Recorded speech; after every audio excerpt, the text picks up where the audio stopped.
ఇప్పుడు నువ్వు అన్న చూసిన ఆ ధైర్యం ఎక్కడికంటే అక్కడికి పోతుంది అది, ఎంత వరకు అంటే అక్కడ వరకు పోతుంది అది. ఇక దానికి అద్దులు ఉండయి ఇక, అది అక్కడ హట్టుగా అవుతుంది అది. అంటే మరి గుండె ఇంత గాయం కావడానికి కారణం కులమేనా?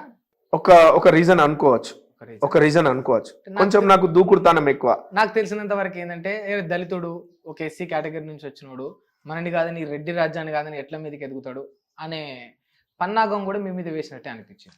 ఇక వెనక ఏం జరిగిందో నాకైతే తెలియదు. వాస్తవంగా ఇదే నా కులంలో నేను దళితులుగా పుట్టినందుకు నేను గర్వంగా ఫీల్ అవుతున్నా, ప్రౌడ్ గా ఫీల్ అవుతున్నా. మీరు గర్వంగా మీరు ప్రౌడ్ ఫీల్ అవుతున్నా. బట్ అవతల వాళ్ళు ఎట్లా ఫీల్ అవుతున్నా నాకు సంబంధం లేదు.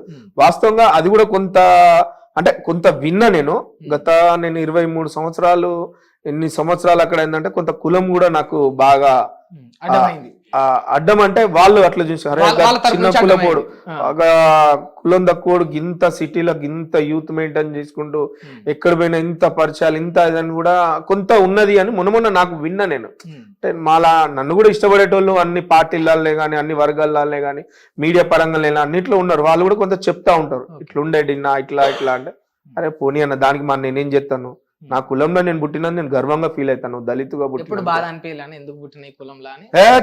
నేను గర్వంగా ఫీల్ అవుతున్నా, ప్రౌడ్ గా ఫీల్ అవుతున్నా. ఇంకో జన్మ ఉంటే కూడా నేను అలానే పుడతా. అంతేనా? ఇంకో జన్మ అంటే పుడితే నేను అలానే పుడతా. మరి అలానే పుడితే ఇట్లనే ఓటమిలు ఎదురైతే ఇట్లనే దొక్కేస్తా. నేను తొక్కుడు ఓటమిలు ఎందుకు అవుతాయి అని అంటే బానిసత్వంగా ఉంటే నువ్వు అనుకున్నది నువ్వు రీచ్ అవుతావు కావచ్చు, నువ్వు అనుకున్నట్టు ఎమ్మెల్యే కావచ్చు, ఎంపీ కావచ్చు, మినిస్టర్ కావచ్చు. ఆ బానిసత్వము ఇటువంటి కులంలో రాదు. ఎస్పెషల్ డిన్నా అంటూ దగ్గర అసలే రాదు కాదు. నేను అట్లుంటే ఇంకెక్కడికో పోతా. ఏం సాధిస్తావన్నా? కార్పొరేటర్ పదవులు మిస్ చేసుకుంటేవి, ఎంపీ పదవి మిస్ చేసుకుంటేవి, కొంచెం వంగి కొంచెం తగ్గుంటే ఇవాళ ఎంపీగా చూసుకోవాలం కానా? నేను ఎంపీని ఇంటర్వ్యూ చేస్తున్నా అనుకుంటోని ఉట్టి డిన్నాని ఇంటర్వ్యూ చేస్తున్నా. ఒక్క ఎంపీని పోయి చూడు, పక్కకున్న ఖాళీ ఉన్న డిన్నాని పట్టుకొని చూడు. ఇదే చౌరస్తా పో, ఎక్కడికన్నా పో, 7 కాన్స్టిట్యున్సీలు ఎక్కడన్నా పోయి చూడు. ఉమ్మడి జిల్లా వ్యాప్తంగా సరే వాళ్ళ ఎంపీలు ఎమ్మెల్యేలు మినిస్టర్ వాళ్ళకు ఉండేది. నేను వాళ్ళని తక్కువ పడతలేను, వాళ్ళను నెగిటివ్ మాట్లాడతాను. వాళ్ళకుండే విలువ వాళ్ళకు ఉంటది. ఇండివిజువల్ డిన్నర్ పోయి చూడు, డిన్నర్ అడిగి చూడు, అదే నా ఆస్తి పాస్తులు. సరిపోయిందన్న ఇది? సరిపోయింది అనుకుంటా. లేదు, నాకంటూ డ్రీమ్స్ ఉంటాయి. కొట్టాలి, ఒక గోల్ కొట్టాలని ఎందుకో చిన్నప్పటి నుంచి అది ఉన్నది. ఆ గోల్ ఏందో చెప్పరాదు మాకు కూడా, మేము కూడా ఎంపీ కావాలని బాగా ఆశ ఉండే నాకు. ఎమ్మెల్యే కూడా మీద నాకు ఎందుకో లేదు, కానీ ఎందుకు ఎంపీ మీద కావాలి అని నాకు చిన్నప్పటి నుంచి ఉన్నదంటే ఏ చట్టసభ ఏది చేయాలన్నా కూడా, చట్టాలు చేయాలన్నా ఏది చేయాలన్నా పొలిటికల్ ఇస్ ద కీ. అది పెద్దల సభలే కానీ పార్లమెంటే, రాజ్యసభ, పార్లమెంట్ లా ఇవే అది మెయిన్. అది అక్కడ ఉంటే చట్టసభలో మనం కూడా ఒక యాంగిల్ కూడా కావచ్చు, ఒక వెపన్ కూడా మనం అలా కావచ్చు ఏదైనా చేయడానికి అనేదాన్ని. నేను కొన్ని బుక్స్ చదివిన చాలా మంది.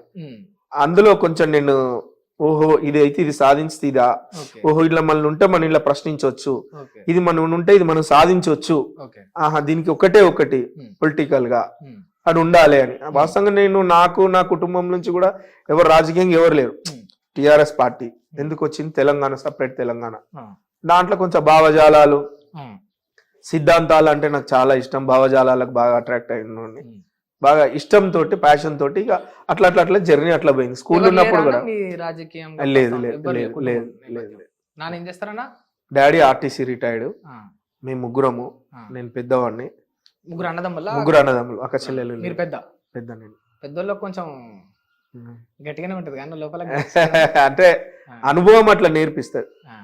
ఇంటికి పెద్ద పుట్టినందుకు బాధ్యతలతోటి కూడా కొంచెం ఉంటది. అది ఎంత అనుభవం నేర్చుకొని ఉంటే డైరెక్ట్ మీ దగ్గరికి నాయన ఇంటికి వచ్చి మరి మిమ్మల్ని పార్టీలకు ఆహ్వానిస్తాడన్న? అంటే ఆయన అంటే లోకల్ గా ఎవరు లీడర్ల కంటే డిన్నా అంటే ఇష్టపడతారు నేను అనుకుంటున్నా. సరే 100 మంది నన్ను ఇష్టపడాలని రూల్ ఏం లేదు, నన్ను వ్యతిరేకించేటోళ్ళు కూడా ఉంటారు. నా డిన్నా అంటే 100 మందిలో ఉన్నారు, పిలుస్తారు, మాట్లాడతారు, అది చేస్తారు. అందరు నన్ను ఇష్టపడాలి, అందరు నాకు ఓటేయాలి, అందరు నన్ను గౌరవించాలని రూల్ ఏం లేదు. కొంతమందికి ఇష్టపడతారు, కొంతమందికి ఇష్టం ఉంటది, కొంత వ్యతిరేకత ఉంటది. అది వాళ్ళ ఒపీనియన్ బట్టి. కానీ నేను అందరిని ఇష్టపడతా, అందరిని గౌరవిస్తా. వాళ్ళు నన్ను ఏం నచ్చిందో, వాళ్ళు ఏమి ఇష్టపడ్డారో స్వయంగా ఇంటికి వచ్చి ఆహ్వానించిళ్ళు. ఇక కాదనలేకపోయినా నేను మళ్ళీ ఇంకోటి ఏంటిది అని అంటే అప్పుడున్న పరిస్థితులు అటువంటిది. అప్పటికే నేను 3.5 years నేను పోలేదు లోకల్ లోకల్ పార్టీలో కాలేదు. కాలే. సరే ఇక అదును పిలిచిర్రు అని చెప్పేసి వెళ్ళిపోయిండ్రు. మరి మీకు టీఆర్ఎస్ లో మంచి పరిచయాలు ఉండే కదా, హరీష్ రావు తోటి కావచ్చు. సరే ఇప్పుడు టీఆర్ఎస్ లో లేడు, ఆయన బీజేపీలో పోయిండు, ఈటల గారితో కావచ్చు. ఇంకా టచ్ లో ఉన్నారా? లేదు, నాకు కేసీఆర్ గారితో కూడా మంచి పరిచయాలు ఉన్నాయి. నేను భోజనాలు చేసేది 2001 నుంచి టీఆర్ఎస్ పార్టీ. కేటీఆర్ అన్నే కానీ, హరీష్ అన్నే కానీ, రాజేందర్ అన్నే కానీ, బొంతు రామ్మోహన్ మేయర్ గారే కానీ, కర్నే ప్రభాకర్ అన్నే కానీ, ఇట్లా చెప్పుకుంటూ పోతే ఒక 100 పేర్లు చెప్తా. అప్పుడు మరి ఈయన వచ్చి ఆహ్వానించిండు, వాళ్ళేం ఆపలేదా మిమ్మల్ని? అంటే ఇక నాకు ఎక్కడ హార్ట్ అయిందంటే, నేను 3.5 సంవత్సరాలు ఇక్కడ ఉన్నా, పోయిన అధిష్టానాన్ని కలిసి వస్తున్నా కానీ ఎవ్వరు కూడా నాకు ఇంత జరిగిందని నా గురించి ఎవరు అడగలే. ఎవరు కేటీఆర్ కూడా ఎవరు అడగలే. నేను పోయి తర్వాత ఏంటిది అంటే, నాకు తెలియదురా, సారీ రా, నాకు తెలియదురా అని అన్నారు. పెద్ద వ్యక్తులు పేరెందుకులే కానీ, నాకు తెలియదురా, సారీ రా అంటే రా అంటారు నన్ను, తమ్ముడులాగా అట్లా ఉండి, నాకు తెలియదురా, సారీ రా అది అని అన్నారు. సారీ అని 2 మాటలతోటి అంత పెద్ద వ్యక్తులు సారీ చెప్పినా కూడా మీకు కొంచెం నిమ్మలం అనిపించలేదా? నిమ్మలం అనిపించలేదు.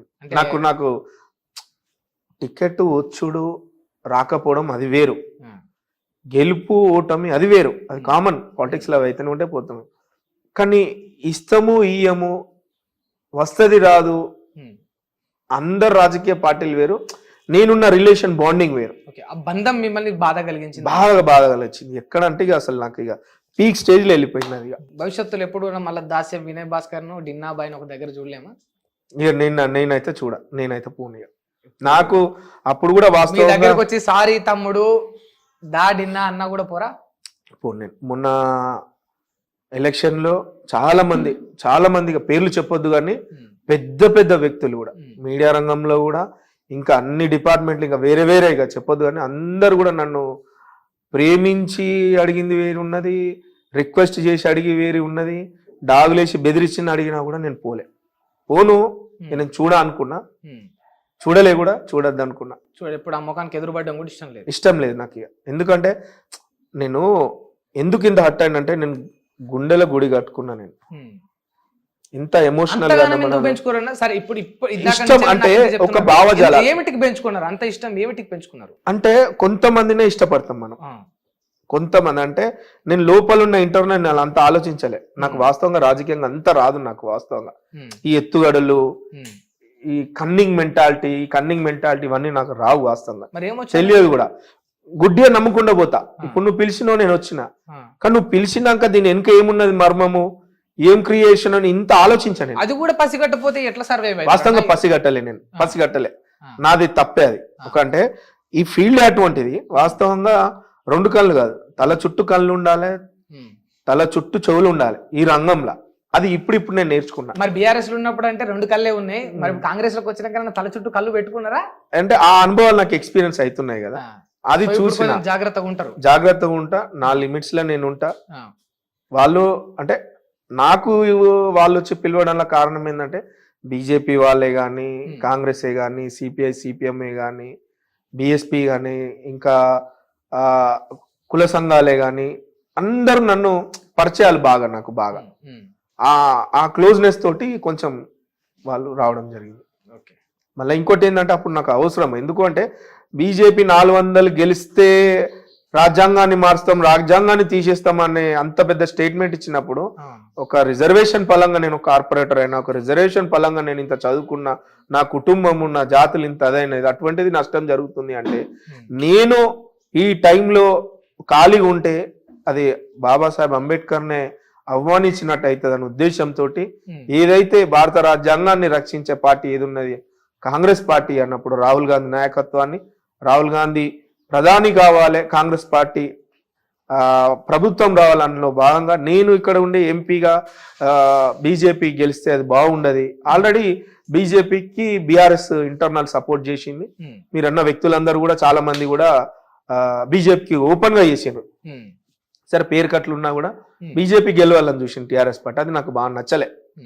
ఈ 2 నాకు కనెక్ట్ అయిపోయి చూడలేక నేను ఒక భావజాలాలు కలిగిన బీజేపీ వాళ్ళు ఎవరు సపోర్ట్ చేయాలి. చెప్పండి అన్న, ఇందాక మీరే అన్నారు కులం కూడా కారణమైంది నాకు తొక్కేయడానికి అన్నారు కదా, మరి అంత బంధం ఉన్న పార్టీలోనే అంత బంధుతో ఉన్న వ్యక్తితోటే మీకు అది అడ్డమైనప్పుడు నిన్న కాక మొన్న కాంగ్రెస్ లోకి వచ్చారు, ఇంకా కాంగ్రెస్ కు రెడ్డిల రాజ్యం అన్న పేరున్నది, ఈడ అడ్డం కాదని ఏందన్న గ్యారంటీ?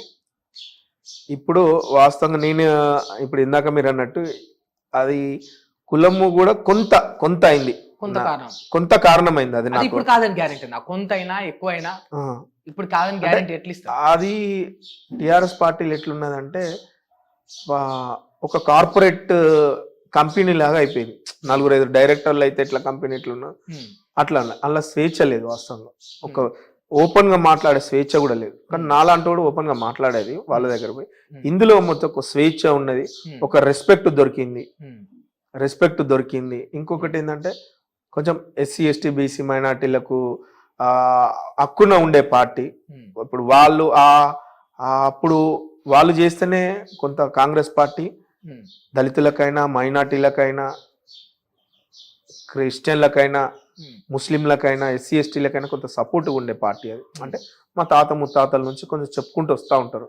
ఇప్పుడు మేము ఉండే ప్రాంతం అసలు కట్టర్ కాంగ్రెస్ అది మొత్తం.